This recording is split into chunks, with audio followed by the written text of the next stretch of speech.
Hi, hello everyone, welcome to my channel. Hope you like this video, to all enjoying this video. నా వీడియోలు ఎవరైనా first time చూస్తుంటే please like share and subscribe to my channel. ఎప్పుడు egg పఫే కాకుండా ఇలా అప్పుడప్పుడు bread egg puff కూడా చేసుకొని తినాలి. సూపర్గా ఉంటుంది, simple and tasty easy process. ఇప్పుడు చూద్దాం. ఫస్ట్ స్టవ్ ఆన్ చేసి ఒక కడాయి పెట్టి అందులో 2 టేబుల్ స్పూన్స్ దాకా ఆయిల్ వేయాలి. ఆయిల్ హీట్ చేసుకోవాలి. ఆయిల్ అనేది హీట్ అయినాక కట్ చేసి పెట్టుకున్న ఆనియన్స్ అండ్ పచ్చిమిర్చి ఆయిల్లో వేసుకొని ఫ్రై చేసుకోవాలి. ఆనియన్స్ అనేది లైట్ గోల్డెన్ కలర్ బ్రౌన్ వచ్చే వరకు మనం ఫ్రై చేసుకోవాలి. ఒకసారి అంత ఇలా కలుపుకొని 1/2 టీ స్పూన్ అల్లం వెల్లుల్లి పేస్ట్ వేసుకొని పచ్చివాసన పోయేంత వరకు మనం అన్నీ బాగా మిక్స్ చేసుకోవాలి. ఇలా పచ్చివాసన పోయేంత వరకు కలుపుకోవాలి. మూత పెట్టి ఒక 10 నుండి 15 నిమిషాల వరకు మనం ఆనియన్స్ మగ్గనివ్వాలి. 10 నిమిషాల తర్వాతకి మూత తీసుకొని మొత్తం ఒకసారి బాగా కలుపుకోవాలి. ఇప్పుడు మనం అందులో రుచికి సరిపడా ఉప్పు వేసుకోవాలి అండ్ కారం పొడి అండ్ పసుపు వేసుకొని అన్నీ ఒకసారి బాగా మిక్స్ చేసుకోవాలి.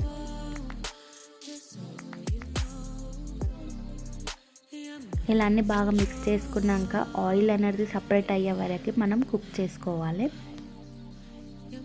ఈ స్టఫింగ్ బ్రెడ్ ఎగ్ పఫ్లోకి చాలా సూపర్గా ఉంటుంది అండ్ మనం రైస్లో కూడా టేస్ట్ చేయొచ్చు. రైస్లో కూడా బాగుంటుంది. అండ్ ఇప్పుడు ఫైనల్గా కొత్తిమీర వేసుకొని ఒకసారి అంతా బాగా కలుపుకొని స్టవ్ ఆఫ్ చేసేసాలి. మన స్టఫింగ్ రెడీ అయిపోయినట్లనే. ఇప్పుడు మరొక గిన్నెలో 2 ఎగ్స్ వేసుకొని కొద్దిగా సాల్ట్ వేసుకొని అంతా ఒకసారి బాగా కలుపుకోవాలి. ఇది కలుపుకున్నాక ఈ విధంగా అయినాక పక్కన పెట్టుకోవాలి. ఇప్పుడు మనము ఇది ఆల్రెడీ అందరికి తెలిసిందే బ్రెడ్ పౌడరు. ఇప్పుడు ఒక బ్రెడ్ తీసుకొని దాని మీద గ్లాస్ పెట్టి మనం ఇలా ప్రెస్ చేసినట్లయితే మనకి గ్లాస్లో ఎంత సైజు ఉంది అంత సైజులో మనకి రౌండ్గా వస్తుంది. ఇలా చేసుకోవాలి. మరొక గిన్నెలో 1 స్పూన్ గోధుమ పిండి వేసుకొని ఇలా పల్చగా కలుపుకోవాలి. నేను ఆల్రెడీ 3 ఎగ్స్ ఉడకపెట్టుకున్నాను. ఉడకపెట్టిన ఎగ్స్ని ఇలా కట్ చేసుకోవాలి. ఇప్పుడు మనం బ్రెడ్ని అనేది ఇలా మనం ఈ విధంగా కట్ చేసుకున్నాం కదా గ్లాస్ తోటి.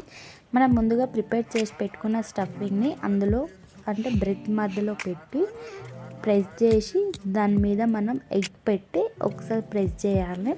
ఇప్పుడు సైడ్స్కి అనేది మనం ముందుగా ప్రిపేర్ చేసుకున్నాం కదా గోధుమ పిండిది, అదంతా ఇట్లా సైడ్స్కి మనం పెట్టి దాన్ని మొత్తం పెట్టి ప్రెస్ చేసుకోవాలి.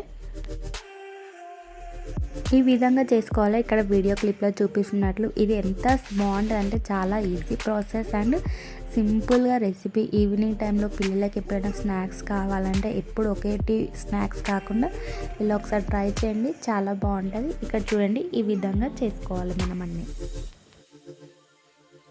మనం ముందుగా ప్రిపేర్ చేసుకున్నది ఇప్పుడు ఎగ్ దాంట్లో వేసి డిప్ చేసుకొని ఎగ్ అంతా దానికి పట్టేటట్లు మనం స్లోగా డిప్ చేసుకుంటూ ఉండాలి. ఇలా ఈ విధంగా మనం మొత్తము ఎగ్ని పట్టించుకోవాలి. ఎక్కువసేపు ఉంచొద్దు, మళ్ళీ మెత్తబడిపోతుంది. మెత్తగా అయితే మనకి తీయడానికి ఇబ్బంది అవుతుంది. ఇప్పుడు మనం ఎగ్ దాంట్లో అదినాం కదా, ఇప్పుడు మనం దాంట్లో బ్రెడ్ పౌడర్లు డిప్ చేసుకోవాలి. ఇక్కడ ఈ విధంగా మొత్తం బ్రెడ్ పౌడర్ అనేది దానికి బాగా పట్టేటట్లు మొత్తం డిప్ చేసుకొని ఆయిల్లో వేసుకోవాలి. ఆయిల్ అనేది మీడియం ఫ్లేమ్లో హీట్ చేసుకొని వేసుకోవాలి. ఎంత సింపుల్ అంటే చాలా సింపుల్ ప్రాసెస్. అంటే పిల్లలకు ఒకసారి చేసి పెట్టండి, చాలా ఇష్టంగా తింటారు. మా ఇంట్లో అయితే మేము చాలా ఇష్టంగా తిన్నాము. చూడండి, వేడివేడిగా ఉన్నప్పుడే ఇది మనం తినాలి. చల్లగా తింటే మనకు అంత టేస్ట్ అనిపించదు. వేడివేడిగా ఉన్నప్పుడు తింటే చాలా బాగుంటుంది. ఇప్పుడు మా కోడలు తిని మాకు ఎలా ఉందో చెప్తుంది, చాలా బాగుంది అని చెప్తుంది. తన వాయిస్ రాలేదు అక్కడ. ఎంతో simple and easy process. Bread egg puff ready. And మీరు కూడా ట్రై చేయండి అండ్ మీకు ఎలా వచ్చిందో నాకు కమెంట్ చేయండి. And thank you for watching. Please subscribe to my channel. Keep smiling.